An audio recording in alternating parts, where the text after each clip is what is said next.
cúpulas. La más significativa de las cúpulas, evidentemente, es la de la Basílica de San Pedro, diseñada por Miguel Ángel a mitad del siglo XVI. La basílica fue diseñada por Donato Bramante por encargo del Papa Julio II y comenzó a construirse en el año 1506. Pero Bramante murió en el 1514, antes había muerto el Papa Julio II en 1513, y se detuvo el proyecto hasta que el Papa Pablo III le encarga a Miguel Ángel la continuidad de las obras. Esto fue aproximadamente en el 1546. Se ponen a trabajar en la maqueta de la basílica, que tarda bastante tiempo, alrededor de 8 años, y se comienzan las obras, pero en el 1564 fallece Miguel Ángel y no ve terminada su obra. Recién estaban comenzando el basamento de la cúpula sobre unos cilindros que apoyaban en las pilastras que había diseñado Donato Bramante, a la cual Miguel Ángel tuvo que reforzar. La obra continúa y el arquitecto que termina la cúpula es el arquitecto Giacomo della Porta entre los años 1588 y 1590. Le dio a la cúpula un diseño un poco más elevado y al que originalmente había previsto Miguel Ángel, y luego la intervención del arquitecto Domenico Fontana fue que agregó la linterna sobre la cúpula. La cúpula se eleva unos 132 metros. La cúpula central tiene un diámetro de 42,5 metros, ligeramente menor a las cúpulas que la precedieron, que fueron la del Panteón de Agripa, que tiene un diámetro de 43,3 metros, y la de la Catedral de Florencia, que tiene un diámetro de 44 metros. Los arquitectos de la cúpula de San Pedro se basaron en estas dos cúpulas para buscar la manera de construir lo que se concibió como la mayor cúpula de la cristiandad. La cúpula se apoya sobre un cilindro que tiene una altura de 20 metros y consta de una cúpula interior y una cúpula exterior. Esto ya se había practicado en la cúpula de la Catedral de Florencia, con muy buen resultado porque habían alivianado el peso de la cúpula, que por ejemplo es muy pesada la realizada en el Panteón de Agripa. Aquí se ve un corte de la cúpula de San Pedro, donde se aprecia claramente lo que es la cúpula interior o la calota interior y lo que es la calota externa. Está el lucernario o linterna y aquí se ven las costillas según los meridianos. Este es el anillo aventanado de 20 metros de altura. La Catedral de Florencia fue diseñada por Arnolfo di Cambio en 1296.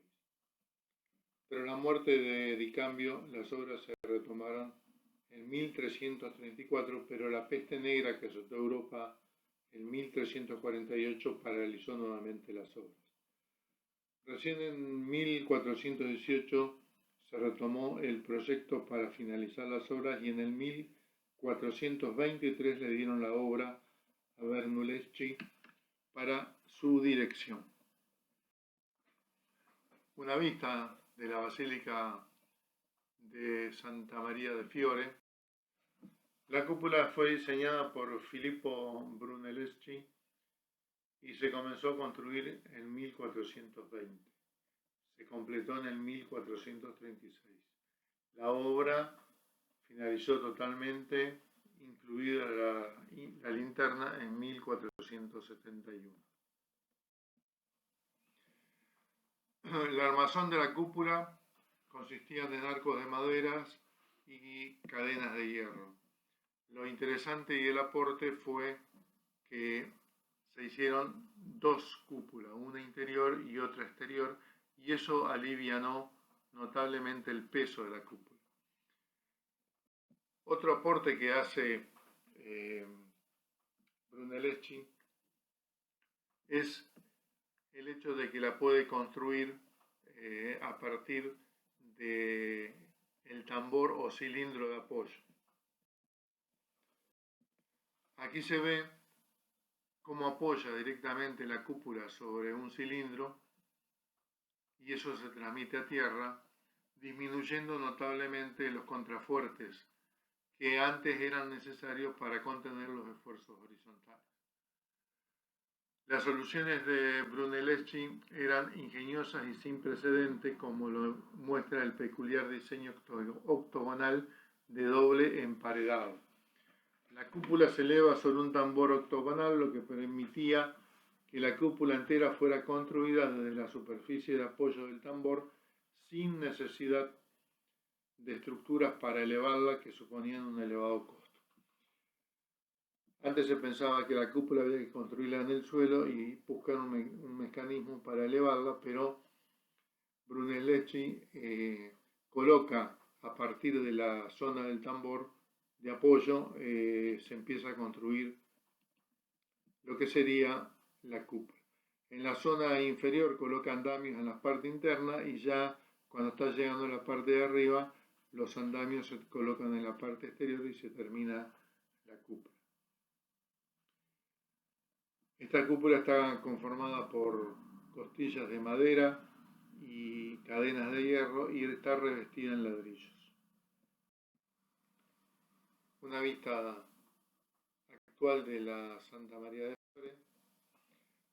Otras cúpulas, que esta es la en Pisa, en la región toscana.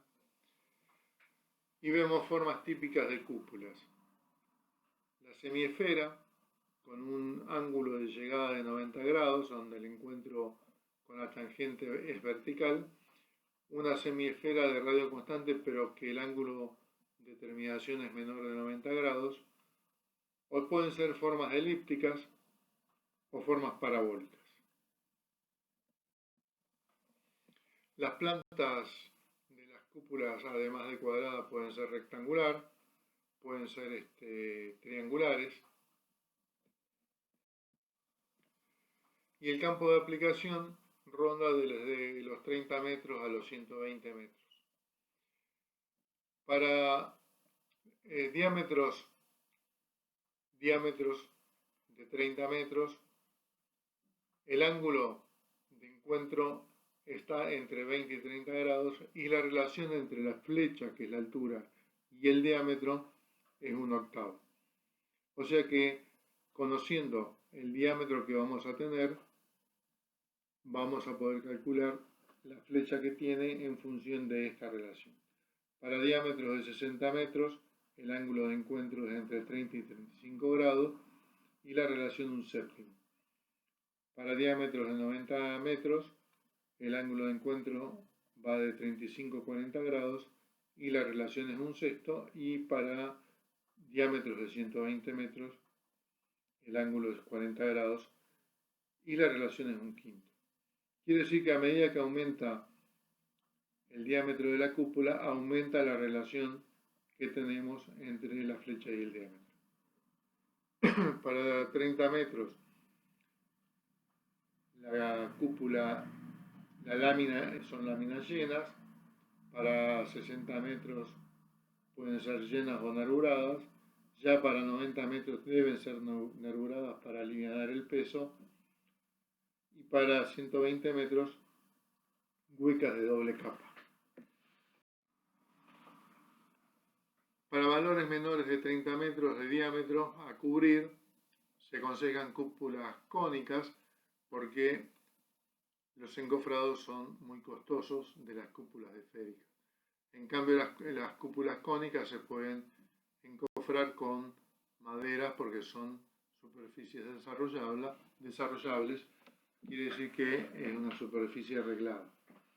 En cambio, las superficies de las cúpulas esféricas no son desarrollables. Entonces hay que hacer un encofrado y además se usan prácticamente una sola vez. Entre 30 y 60 metros son cúpulas esféricas macizas y entre 60 y 90 grados cúpulas esféricas nervuradas. Para más de 90 grados son metálicas normalmente. El material a utilizar es hormigón, espesores entre 6 y 10 centímetros y encofrados de maderas metálicos en general costosos.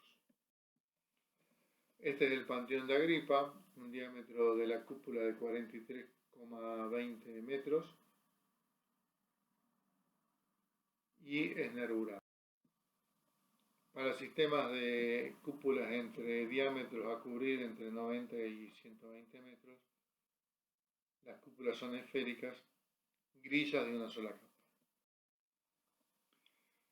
Se estudiaron las deformaciones bajo carga de peso propio en las cúpulas y se determinó que hay una zona de compresión en la parte superior de las cúpulas y luego de un determinado ángulo que se calculó en 52 grados, la parte inferior está traccionada.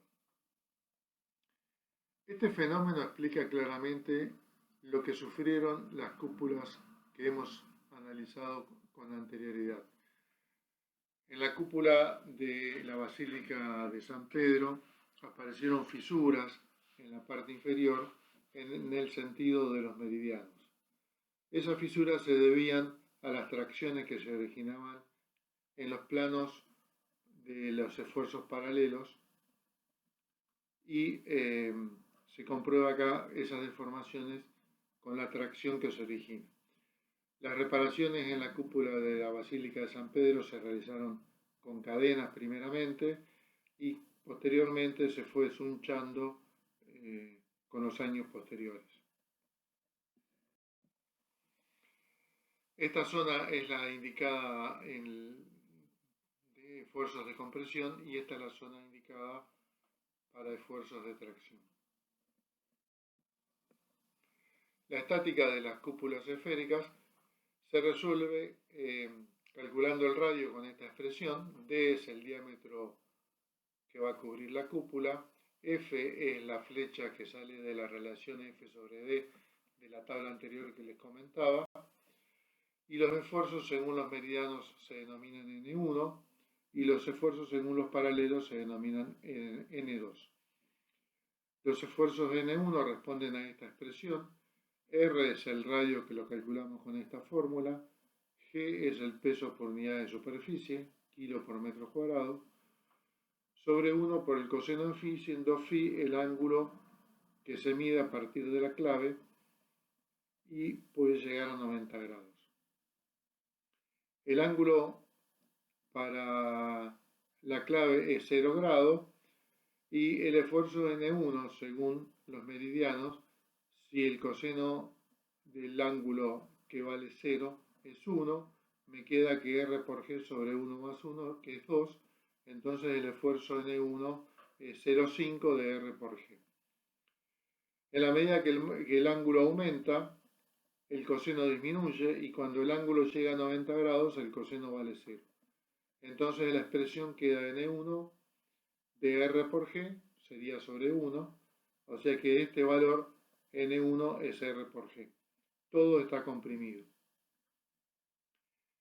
Para los esfuerzos según los paralelos de N2, la expresión es RG por el coseno de phi menos 1 sobre 1 más el coseno de phi. Para el ángulo phi, cuando vale 0, el coseno del ángulo de 0 grado vale 1, me queda 1 medio, esto me queda 1, coseno de 0 vale 1, 1 menos 1 medio es 1 medio, o sea que vuelve a repetirse el valor de 0,5 de R por G. Ambos valores coinciden según los meridianos y según los paralelos, en la clave de la cúpula. A medida que aumenta el ángulo phi, la función coseno disminuye. Cuando la función coseno llega, el ángulo phi llega a 90 grados, la función coseno vale 0. Entonces esta expresión me queda anulada. Acá el coseno de 0 vale 0. Y me queda que R por G vale por esta expresión de 1. Los signos menos por menos me queda más y me queda un valor positivo de R por G. Obviamente la expresión se anula para un ángulo de 52 grados reemplazados en esta ecuación. Cuando la carga es accidental o sobrecarga, las expresiones de según N1, según los meridianos, es R por P sobre 2, es una expresión constante, así que se mantiene a lo largo de toda la variación del ángulo phi. Y la expresión para, según los paralelos, para N2 es R por P sobre 2 por el coseno de 2 phi. Cuando el ángulo phi vale 0 grados, me queda R por P sobre 2, coincide con el valor según los meridianos. Y cuando el ángulo es 45 grados, la expresión me queda coseno de 90 grados, entonces me queda 0, pasa por 0. Y luego cambia de signo y se hace positivo. Cuando tenemos una linterna o lucernario en la parte superior de la cúpula, las expresiones según los meridianos serían de para N1 RG por el coseno de phi 0.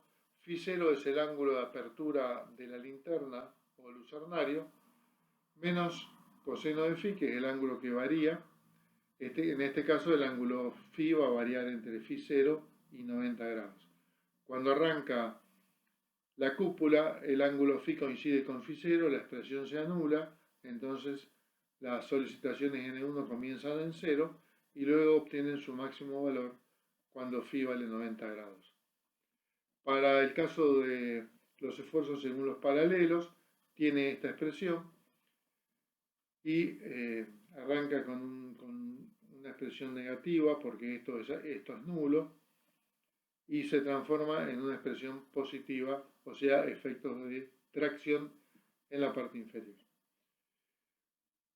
Si la carga es concentrada, como sería el peso que ocasiona la linterna sobre la cúpula, esta es una carga por unidad de longitud, entonces la expresión según los meridianos sería P sobre 2 veces pi por R por el seno de phi. Quiere decir que en la medida que el ángulo phi aumenta, la función seno aumenta y 1 sobre seno disminuye. Entonces, el esfuerzo según los meridianos comienza con un determinado valor y se va disminuyendo a medida que aumenta el ángulo phi. Y las expresiones de N2 según los paralelos son iguales a las de N1. Aquí vemos un detalle de los esfuerzos de compresión según los meridianos y de los esfuerzos de compresión según los paralelos si el ángulo en donde estamos analizando es menor a 52 grados, o esfuerzos de tracción si el ángulo que estamos visualizando en la cúpula sería mayor de 52 grados. Hay que verificar las tensiones en el hormigón que se producen en función de los esfuerzos según los meridianos y según los paralelos. Entonces, con el mayor valor N1 de los meridianos, vamos a calcular la tensión de trabajo en el hormigón, dividiendo por la sección de hormigón que resiste estos esfuerzos. La sección es la sección de la cúpula, que tiene un espesor T y 1 metro de ancho, porque los esfuerzos según los meridianos y según los paralelos son esfuerzos por unidad de longitud, o sea, 1 metro, 100 centímetros. El esfuerzo de tensiones según los paralelos será N2 sobre la superficie de la sección de hormigón, espesor T por 100 centímetros. Estos valores tienen que ser menores a los valores admisibles de compresión, que recordamos que si son H21, estamos tomando tensiones admisibles de 80 kilos sobre centímetros cuadrados. Las armaduras que llevan las cúpulas tienen una cuantía mínima, En el sentido de los meridianos, la cuantía es de 0,5%, o sea que la cantidad de sección de acero que debe llevar es 0,005 por T por 100, sección de hormigón. Y según los paralelos, la cuantía mínima será del 0,6%, o sea que la cantidad de acero, los centímetros cuadrados mínimos serían 0,006 por T por 100. Como en la zona inferior se calcula los esfuerzos de tracción y se determina la sección de acero con la expresión N2 sobre la tensión inadmisible del acero, que serían 2.400 kilos sobre centímetros cuadrados, la cantidad de acero que me da con este cálculo, si es mayor que la cuantía mínima, se coloca este valor de sección de acero. En cambio, si la sección de acero que me da es menor a la cuantía, entonces tengo que colocar la mínima cantidad que me la da esta expresión. Verificación al pandeo. La verificación al pandeo se realiza con esta expresión, que es una expresión empírica. La tensión crítica de pandeo va a ser igual a este coeficiente, 0,075 por E, que es el módulo de elasticidad del hormigón, que siempre estamos usando 300.000 kilos sobre centímetros cuadrados, por T sobre R. Los valores de T sobre R deben ser con unidades homogéneas, si esto es todo en centímetros o todo en metro, y la tensión admisible de pandeo será la tensión crítica dividido un coeficiente de seguridad que puede ser igual a 3. Entonces me queda la expresión como 0,025 si divido este número por 3 por el módulo de elasticidad sobre T por T sobre R. Estos valores me indican valores límites que pueden tener el hormigón en función de su geometría. Si, por ejemplo, yo calculo la tensión de trabajo en el hormigón debido al máximo de las tensiones N1 y N2, ese valor no debe superar el menor valor de las tensiones de pandeo o admisibles del material. Si, por ejemplo, la tensión de pandeo que resuelvo con esta expresión vale 40 kilos sobre centímetros cuadrados y la tensión admisible del material que estoy usando es de 80 kilos sobre centímetros cuadrados, este valor de tensión de trabajo no puede superar la menor de las dos, que sería 40 kilos sobre centímetros cuadrados. Porque si bien el material admite 80, la cúpula por pandeo estaría en peligro y no cumpliría con las condiciones de seguridad que le hemos impuesto. En cambio, si la tensión de pandeo para una determinada cúpula con estas variables me da, por ejemplo, 120 kilos sobre centímetros cuadrados, la tensión de trabajo que calculamos nosotros en función de N1 y N2 no debería superar los 80 kilos sobre centímetros cuadrados, porque en ese caso no tendríamos el coeficiente de seguridad por las tensiones que admite el material. O sea, por pandeo podríamos llegar a 120, pero por tensiones del material no podemos superar 80. Entonces las tensiones de trabajo del material deben ser menores a la menor de las dos tensiones que calculamos. Funcionamiento del anillo de borde inferior. La cúpula puede tener un ángulo que no llega a 90 grados, entonces los esfuerzos N1 según los meridianos van a tener una tangente que va a ser perpendicular al radio, ¿no? Con un ángulo de igual a phi. Bien, puede ser que la cúpula llegue a 90 grados y entonces las tensiones tangenciales de N1, debido a N1 según los meridianos, sean verticales. En este caso, directamente apoyarían sobre el cilindro de apoyo. Pero si tenemos este caso que es N1 con cierta inclinación, menores a 90 grados, vamos a tener una componente horizontal H1 y vamos a tener una componente vertical B1. Bien, la componente horizontal H1 va a generar un esfuerzo de tracción en el anillo que va a tratar de abrir el anillo. No olvidemos que además de las tensiones según los meridianos, están las tensiones según los paralelos, que fueron las que ocasionaron inconvenientes en las cúpulas que hemos analizado.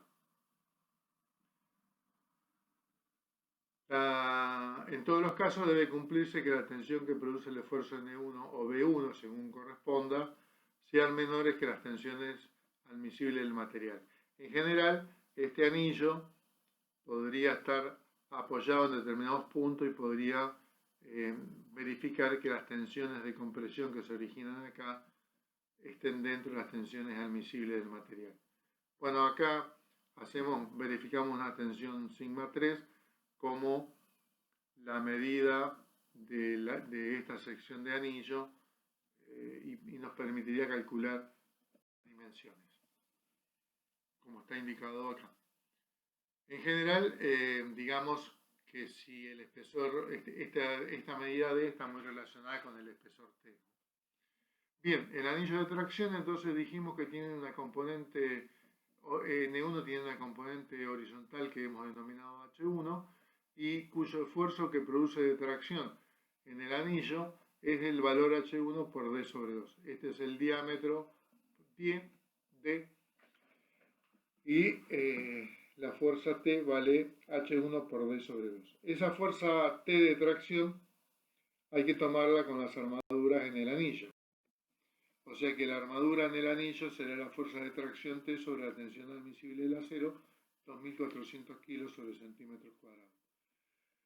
Es importante que todas las figuras que concurren al punto G, que es el centro de gravedad del anillo, pasen por ese punto. O sea, la tangente de la cúpula pase por ese punto, la armadura que distribuimos coincida con el centro de gravedad de la geometría del anillo de tracción. En el caso que exista la linterna, aparece en la parte superior una carga que es el peso de la linterna apoyada en los bordes de la cúpula y ahí vemos que tenemos un esfuerzo de compresión. La fuerza P es el peso propio de la linterna que se va a descomponer en la tangente de la cúpula, que esa fuerza viaja por la cúpula, y una componente horizontal. Esta componente horizontal, que está aplicada en todo el anillo horizontal que bordea el apoyo de la linterna, va a tratar de cerrar el anillo. Este anillo va a estar empujado como para que reduzca su diámetro. O sea que tiene un esfuerzo de compresión. La componente horizontal H2 se calcula como P sobre la tangente del ángulo fisero. P lo conocemos porque es el peso de la linterna. El ángulo fisero es el ángulo de abertura de la linterna, también lo conocemos. Podemos determinar el esfuerzo H2. Igual que en el caso anterior, el esfuerzo que produce H2 va a ser un esfuerzo de compresión que se calcula como H2 por D0 sobre 2. D0 es el diámetro de abertura de la linterna y H2 es la componente horizontal que genera la fuerza P. Así que podemos calcular cuánto vale la fuerza de compresión P.